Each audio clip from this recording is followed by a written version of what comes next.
आदरणीय कुलपति महोदय श्री भगत सिंह जी कोश्यारी, कुलगुरू प्राध्यापक देवानंद शिंदे, प्रकुलगुरू प्राध्यापक दिगंबर शिर्के, कुलसचिव प्राध्यापक विलास नांदवडेकर, व्यवस्थापन परिषद, विद्या परिषद, अधिसभा व परीक्षा व मूल्यमापन मंडळ सदस्य, विविध शाखेचे अधिष्ठाता, शिक्षक, विद्याशाखा सदस्य, विद्यार्थी, पालक, बंधू आणि भगिनींनो, सर्वप्रथम शिवाजी विद्यापीठाच्या 56व्या वार्षिक पदवी प्रदान समारंभाच्या निमित्ताने मी आपणा सर्वांना माझ्या मनपूर्वक शुभेच्छा देतो।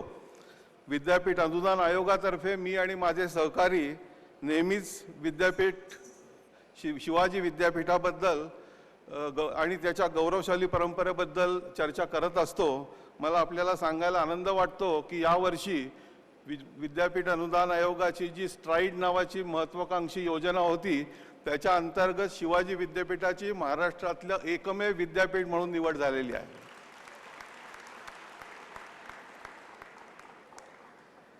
मला आनंद वाटतो की या ठिकाणी समाजातल्या विविध क्षेत्रांमधले दिग्गज इथं उपस्थित आहेत। उर्वरित महाराष्ट्र वैधानिक मंडळाचे अध्यक्ष श्री योगेश जाधव, ज्येष्ठ अणुशास्त्रज्ञ शिवराम भोजे, यशवंतराव चव्हाण मुक्त विद्यापीठाचे माजी कुलगुरू डॉक्टर BP साबळे, जिल्हाधिकारी श्री दौलत देसाई, महानगरपालिकेचे आयुक्त श्री कलशेट्टी आणि अनेक मान्यवर या ठिकाणी उपस्थित आहेत। त्यांचं सुद्धा मी मनपूर्वक स्वागत करतो। शिवाजी विद्यापीठ कोल्हापूरच्या या दीक्षांत समारंभात सहभागी होताना मला विशेष सन्मान आणि अभिमान वाटत आहे। सर्वप्रथम आपले विद्यापीठ ज्यांच्या नावाने ओळखलं जातं अशा थोर प्रेरणास्त्रोताला छत्रपती शिवाजी महाराजांना मी आदरयुक्त अभिवादन करतो। छत्रपती शाहू महाराज यांनाही मी आदरयुक्त अभिवादन करतो। स्वर्गीय श्री यशवंतराव चव्हाण आणि श्री बाळासाहेब देसाई यांच्या पुढाकाराने हे विद्यापीठ स्थापन झाले। त्यांच्या दूरदृष्टीचा आपण सर्वांनी आदर करायला हवा। महालक्ष्मीच्या आशीर्वादाने पावन झालेले कोल्हापूर शहर आपल्या सांस्कृतिक व शैक्षणिक, कला, हस्तकला आणि क्रीडा क्षेत्रातील कामगिरीसाठी प्रसिद्ध आहे। स्थापनेपासूनच शिवाजी विद्यापीठ प्रादेशिक व देशाच्या शैक्षणिक, सामाजिक, सांस्कृतिक व आर्थिक गरजा पूर्ण करण्यासाठी प्रयत्नशील आहे। तसेच न्याय व सुसंस्कृत समाज निर्माण करण्यासाठी वचनबद्ध आहे। हे पुरोगामी विद्यापीठ संशोधन, विस्तार, कृती उपक्रमाच्या माध्यमातून सामाजिक गरजा पूर्ण करत उत्कृष्ट गुणवत्तेच्या शिक्षणाची संस्कृती वाढवण्यासाठी समर्पित आहे। वाढत्या गरजांची पूर्तता करू शकणाऱ्या निस्वार्थ व विद्यार्थ्यांना स्वावलंबी समाज घडवण्यासाठी विद्यापीठ मूल्याधिष्ठित उच्च शिक्षणाच्या बिनचोड तडजोडी अविरत कार्यरत आहे। शिवाजी विद्यापीठ यापूर्वी काही खडतर काळातून गेले आहे, तथापि नव्या उमेदीने काळानुरूप शिक्षण व संशोधनाची गुणवत्ता सुधारून या विद्यापीठाने दैदिप्यमान यश संपादित केलेले आहे। या संदर्भात माजी कुलगुरूंचे योगदान मला स्मरते। विशेषतः कैलासवासी प्राध्यापक KB पवार, कैलासवासी प्राध्यापक DN धनागरे, प्राध्यापक MG ताकवले, प्राध्यापक MM साळुंके, प्राध्यापक NJ पवार या सर्वांना मी व्यक्तिशः ओळखतो। शिवाजी विद्यापीठाकडे असलेली 900 एकर जमीन ही जैवविविधतेने संपन्न आहे। विद्यापीठ परिसरात 3 सरोवरे आहेत। असे वातावरण विद्यार्थ्याच्या शाश्वत विकासासाठी, शैक्षणिक व नेतृत्व गुण संपादन करण्यासाठी उत्तम ऊर्जा स्रोत ठरू शकते। या विद्यापीठ क्षेत्रातील युवा सहभाग हा विधायक कार्यासाठीचे एक पाऊल असून तो भविष्यकाळात जागतिक विचारांना चालना देणारा असेल। विद्यापीठाचे सर्वसमावेशक धोरण उल्लेखनीय असून जेथे ग्रामीण व कृषी पार्श्वभूमी असलेले विद्यार्थी आपली स्वप्ने पूर्ण करण्यासाठी विद्यापीठात येतात व भारतीय व परदेशीय भाषांमध्ये सक्रिय मानवविद्या शाखा ही विद्यापीठाची शक्तिस्थाने आहेत। यामुळे मराठी माध्यमातील विविध विद्याशाखांमध्ये जागतिक दर्जाची बौद्धिक प्रगती होण्यास निश्चितपणे मदत होईल। विज्ञान, तंत्रज्ञान, सामाजिक विज्ञान आणि मानवविद्या या विषयातील दर्जेदार शिक्षण, संशोधन, विविध उपक्रम व कौशल्य यांच्या उत्तम संतुलनामधून शिवाजी विद्यापीठ एक आश्वासक संस्था म्हणून उदयाला आलेली आहे। शिवाजी विद्यापीठाचे आजपर्यंतचे सर्व कुलगुरू, शिक्षक, विद्यार्थी, विद्यार्थिनी, प्रशासकीय अधिकारी व सेवक यांनी समर्पित भावनेने केलेल्या योगदानामुळे नॅकच्या 3ऱ्या पर्वात या विद्यापीठास ए मूल्यांकन प्राप्त झालेले आहे। मला आशा आहे की विद्यापीठाच्या 58व्या वर्षाचा वारसा भारतीय शिक्षण प्रणालीच्या परिवर्तनाच्या टप्प्यात महत्त्वाची भूमिका बजावेल। या दीक्षांत भाषणाचे अभिभाषणात भारतीय शैक्षणिक प्रणालीचा पुनर्विचार करण्याची गरज असल्याचे मी सांगू इच्छितो आणि गौरवशाली भूतकाळाचे धडे आपणास उज्ज्वल भविष्यकाळाच्या दिशेने जाण्यासाठी कशी मदत करू शकतात याबद्दलची मते मी व्यक्त करू इच्छितो। माझे संपूर्ण भाषण हे मुद्रित स्वरूपामध्ये सगळ्यांना दिलेलं आहे, त्यामुळे या पुढचं भाषण मी मला आत्ता जे सुचेल त्या पद्धतीने करायचा प्रयत्न करतोय। पूर्ण भाषण मात्र मी वाचून दाखवणार नाही। मला असं सांगायला आनंद वाटतो की आपले कुलपती ज्यांना आज मी पहिल्यांदा भेटलो पण तरुणालाही लाजवेल अशा पद्धतीने उत्साहामध्ये त्यांनी ज्या पद्धतीने आज इथं वावर केला त्याबद्दल माझं त्यांचं अभिनंदन करायचं आहे। दुसरी गोष्ट म्हणजे मी त्यांना विचारलं की मी मराठीमध्ये भाषण करतो, तुम्हाला चालेल का? मला ते म्हटले नाही, तुम्ही मराठीमध्येच भाषण करा। मी त्यांना विचारलं मी इंग्लिशमध्ये करू का, मी हिंदीमध्ये करू का? नाही म्हणले, आपण मराठीमध्येच भाषण करा। त्याबद्दल मी आपले आभार मानतो। मला आपल्याला सांगायचं आहे की विद्यापीठ अनुदान आयोगामध्ये शिक्षणाची गुणवत्ता वाढण्यासाठी अनेक कार्यक्रम चालू आहेत आणि त्या सर्व कार्यक्रमांमध्ये 10 वेगवेगळे विभाग आहेत की ज्यामध्ये प्राध्यापकांची गुणवत्ता वाढवण्यापासून ते वेगवेगळ्या महाविद्यालयामध्ये आणि विद्यापीठांमधली गुणवत्ता ही ॲक्रिडिटेशनच्या निमित्ताने सुद्धा कशी वाढवता येईल, शिक्षणामध्ये विद्यार्थी केंद्रित शिक्षण कसं करता येईल, त्याप्रमाणे विद्यापीठामध्ये तंत्रज्ञानाचा वापर अधिक कसा करता येईल, असे अनेक विभाग त्याच्यामध्ये आहेत। आज या सर्वच विषयांबद्दल मला विस्ताराने आपल्याशी बोलता येणार नाही, त्यामुळे संक्षिप्त प्रमाणामध्ये मी सुरुवात अशी करतो की विद्यापीठ आणि महाविद्यालयीन शिक्षण हे विद्यार्थी केंद्रित व्हावं हा आमचा प्रमुख हेतू आहे।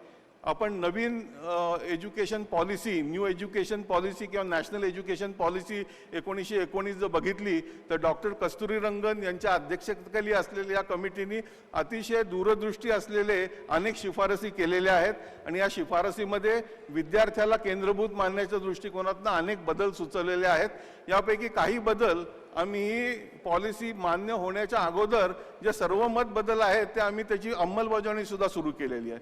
उदाहरणार्थ मी आपल्याला सांगतो की विद्यार्थ्यांना आज आपण शिक्षणामध्ये त्यांना ज्या पद्धतीने आपण इन्व्हॉल्व करून घ्यायला पाहिजे तेवढं आपण करून घेत नाही। त्यांना अभ्यास करायचा असतो म्हणून ते महाविद्यालयामध्ये येतात, ते महाविद्यालयामध्ये येतात मोठ्या अपेक्षेने येतात आणि आपण त्यांना सांगतो की हे आमचं प्रॉस्पेक्टस आहे, या प्रॉस्पेक्टसमध्ये हे अभ्यासक्रम आहेत, या अभ्यासक्रमामध्ये हे विषय शिकवले जातात, या विषयांचा हा अभ्यासक्रम आहे डिटेलमध्ये, या अभ्यासक्रमा अंतर्गत कुठले प्रश्न आपल्याला आम्ही विचारू ही प्रश्नावली सुद्धा आम्ही तुम्हाला देतो। आपण इथेही थांबत नाही, आपण त्यांना सांगतो की याची उत्तरं कशी असावीत ही मॉडेल आन्सर सुद्धा आम्ही तुम्हाला देतो आणि आम्ही तुमची तपासणी करू की तुम्ही जितक्या योग्य पद्धतीने आम्ही सांगतो ती उत्तरं तुम्ही आम्हाला सांगाल परत, त्या पद्धतीने आम्ही तुम्हाला आमचं गुणवंत करू। ही आत्ताची आपली पद्धत आहे। याच्यामध्ये त्या विद्यार्थ्याला काय आवडतं, काय नाही आवडत, त्याच्या वैयक्तिक गरजा काय, त्याच्या स्वतःच्या बुद्धिमत्तेच्या दृष्टिकोनातून त्याच्या काय अपेक्षा आहेत, त्याच्या मर्यादा काय आहेत, हे कुठंच आपण ओळखत नाही। आम्ही सांगतो की इथं आला तर हा 3 वर्षाचा किंवा 4 वर्षाचा अभ्यासक्रम आहे, हा चाकोरीबद्ध पद्धतीने तुम्ही शिकवायला पाहिजे। शिक्षकांनी, मी मुद्दामून आपल्याला सांगतो की शिक्षकांनी शिक्षण ही आपली मोनोपोली असल्यासारखी ठरलेली आहे।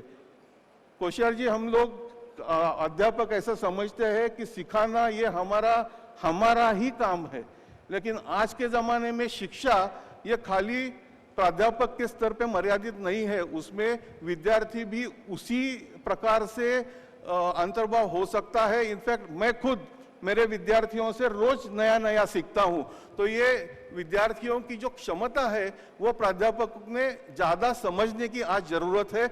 और शिक्षा जो क्लासरूम में होती है वही शिक्षा नहीं है। हम लोग सोचते हैं कि जो यूनिवर्सिटी में शिक्षा होती है या महाविद्यालय में जो शिक्षा होती है वही एक शिक्षा है। मैं समझता हूँ कि ये बिल्कुल गलत है, क्योंकि शिक्षा तो हमारे घर से शुरू होती है। हमारी माँ हमारी पहली शिक्षिका है, हमारे गुरु जो है घर में जो है, सभी समाज में जो शिक्षा होती है वो भी एक बड़ी शिक्षा है, उसको भी हमें उतना ही आदर देने की जरूरत है। तो इस हिसाब से यूजीसी ने एक नया स्कीम निकाला है, उसका नाम है सेमिस्टर आउटरीच प्रोग्राम। हम चाहते हैं कि हर एक विद्यार्थी एक सेमिस्टर के लिए महाविद्यालयों के बाहर जाए, समाज में जाए और समाज से सीखे, और अर्बन एरिया के जो विद्यार्थी है वो रूरल एरिया में जाए, रूरल एरिया के जो विद्यार्थी है वो अर्बन एरिया में जाए। और मैं आपको बोलता हूं, ऐसा अगर हुआ, अर्बन एरिया के जो हमारे दिल्ली के अभी छात्र जो बातें कर रहे हैं, वो छात्रों ने अगर कोल्हापुर में, छोटे शहर में, छोटे गांव में अगर खेती करते हुए किसानों के साथ एक महीना भी बिताया, तो उनको आपको कोई भी पाठ देने की जरूरत नहीं पड़ेगी। वो खुद समझ जाएंगे कि भारत क्या है, भारत में नेशनल इंटीग्रेशन क्या होता है। ये जो, और ना कि ये है कोई स्टूडेंट को लगेगा नहीं मुझे देश के लिए सेवा करनी है, मैं आर्मी ज्वाइन करूंगा, जैसे महेंद्र सिंह धोनी ने टेरिटोरियल आर्मी ज्वाइन किया, वैसे मुझे भी करना है। आपको सुविधा दे। कोई बोलेगा नहीं मुझे एनसीसी जैसा और तेजी से ज्यादा करना है, एनसीसी 2.0 या एनएसएस 2.0 आप जरूर कीजिए, आप समाज में जाइए। और आप ये मत सोचिए कि आप ही खाली समाज को सिखा सकते हैं। आप अगर कोई देहात में जाते हैं तो मुझे लगता है कि उसको वो नैसर्गिक वो जो माहौल है वहां से जो सीखने को मिलेगा वो कोई भी क्लासरूम से सीखने को नहीं मिलेगा। उसको पता चलेगा। मुझे तो आज आपको ये बोलने में बड़ी खुशी होती है कि ऐसे प्रयोग कई सारे महाविद्यालय में आज हो रहे हैं। उनको मैं उदाहरण देता हूं, कई महाविद्यालय की विद्यार्थियों ने मैंने देखा है वो स्पोर्ट्स में अच्छा योगदान दे रहे हैं, कोई आर्ट में अच्छा योगदान दे रहा है। कई विद्यार्थियों को मैंने देखा है 6-6 महीना बड़ा प्रयास करके भारतीय नृत्य का अभ्यास किया है, आरंगेत्रम जैसी उपाधि प्राप्त की है। लेकिन ये किसी का आज के शिक्षण में हम लोग बिल्कुल उसको महत्व नहीं दे रहे। तो हम लोग अभी ऐसा बोल रहे हैं कि वो एक सेमेस्टर हम लोग क्रेडिटाइज्ड प्रोग्राम बनाएंगे। वो एक सेमेस्टर में आप जो काम करोगे उसको हम मान देंगे, सम्मान देंगे, और उसका उपयोग आप खुद आपके शिक्षण में एक शिक्षण का अंग करके, न कि एक्स्ट्रा करिकुलर एक्टिविटीज, लेकिन करिकुलर एक्टिविटीज करके हम लोग उसका सम्मान करेंगे। हम दूसरी भी बात कर रहे हैं कि स्टूडेंट्स को क्रेडिट्स मिलने के लिए महाविद्यालय में आने तक रुकना क्यों पड़ेगा। अगर किसको अच्छा शिक्षा लेना है तो उसको जब भी लेना है तभी वो ले सकेगा। अगर उसको चाहिए तो छुट्टियों में कोई अभ्यास किया उसने और उसने क्रेडिट बनाया तो वो क्रेडिट का भी सम्मान होगा। कोई छुट्टियों में जाके कुश्ती सीखता है कोल्हापुर में तो भी उसका सम्मान होना चाहिए, क्योंकि ऐसी कलाएं आज जो लुप्त हो रही है उसका हम लोगों को गर्व होना चाहिए, अभिमान होना चाहिए, और उसको हम लोगों ने बढ़ावा भी देना चाहिए। तो ये ऐसे तरफ से नेशनल एकेडमिक क्रेडिट बैंक करके एक नया संकल्पना निकल आया है, जिससे वो छात्र हमारे मिलाए हुए क्रेडिट्स वो बैंक में जैसे हम पैसा जमा करते हैं वैसे वो क्रेडिट जमा कर सकते हैं। और जब भी विद्यापीठ बोलेंगे कि हमारे डिग्री मिलने के लिए 100 क्रेडिट की आवश्यकता है तो वो 100 क्रेडिट जब भी खत्म हो जाएंगे तभी उनको डिग्री मिल सकती है। ऐसा प्रावधान आज होने की संभावना के दिशा में हम लोग चल रहे हैं। तो इसका मतलब ऐसा है कि 3 साल की डिग्री अगर कोई 5 साल में भी पूरा करे तो उसको फेल्योर का सिक्का न लगाते हुए, उसके खुद का चॉइस का सम्मान करते हुए, और किसको अगर ये 3 साल की डिग्री 2 साल में भी खत्म करनी हो तो भी खत्म करने की क्षमता रखने वाले छात्रों का सम्मान करने के लिए ये नेशनल एकेडमिक क्रेडिट बैंक बहुत महत्वपूर्ण योगदान दे सकता है।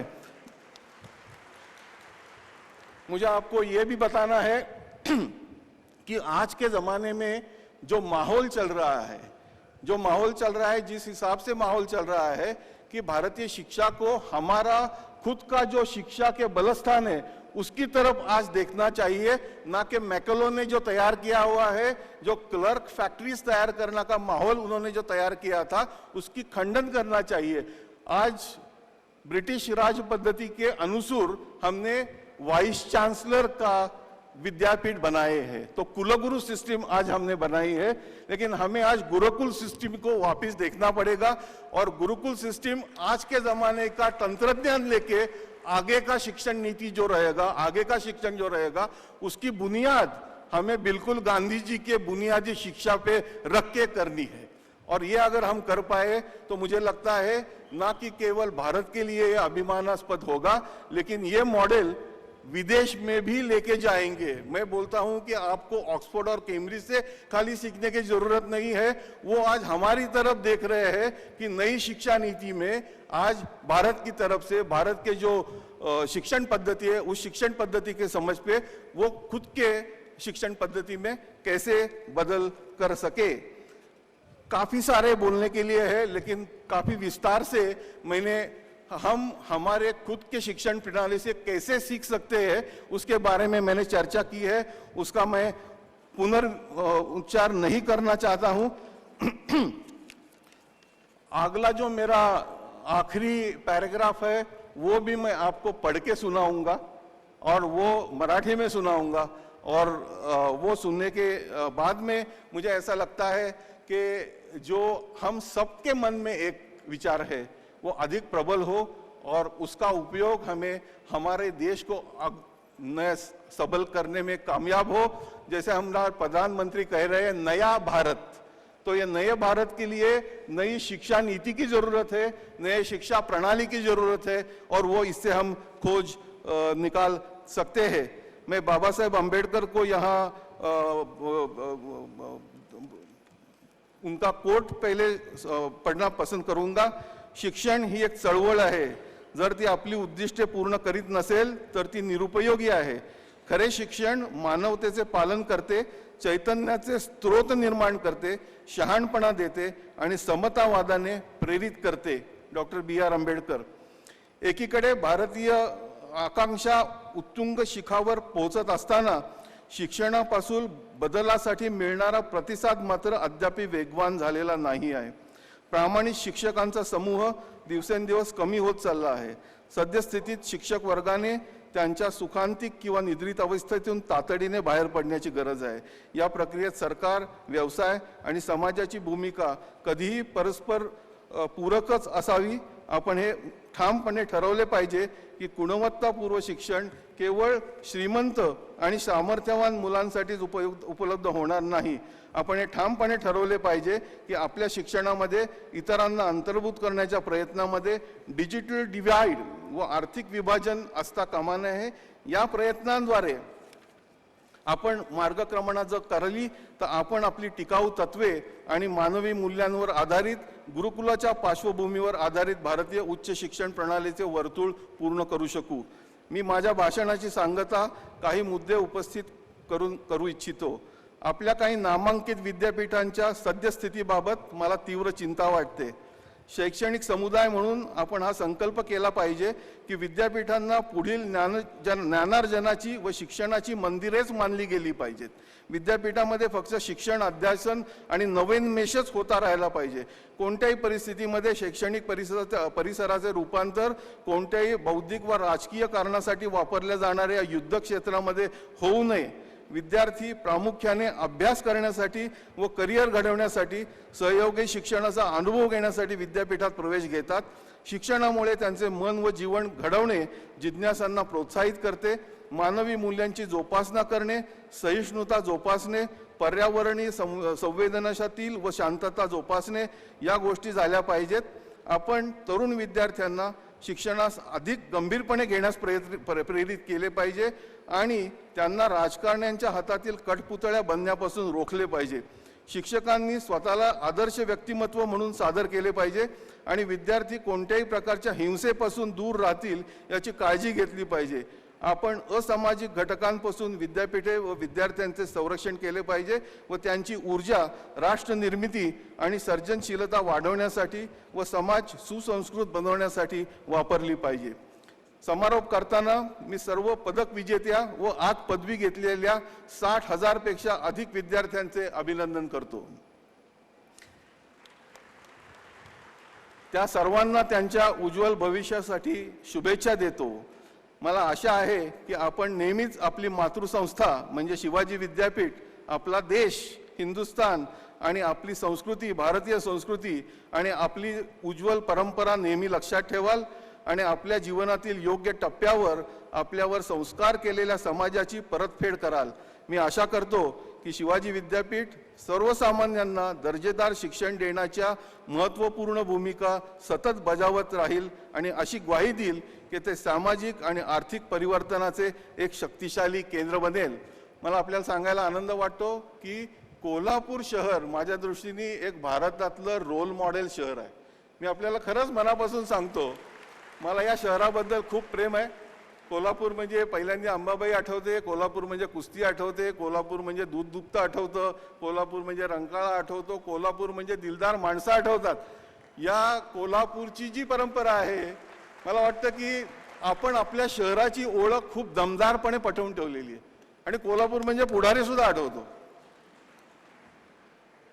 मला वाटतं मोठमोठ्या शहरांची, आणि मी पुण्याचा आहे म्हणून आपल्याला मी सांगतो की या सगळ्या तथाकथित विकासाच्या गदारोळामध्ये आम्ही आमच्या शहरांची ओळख हरवून चाललेलो आहे।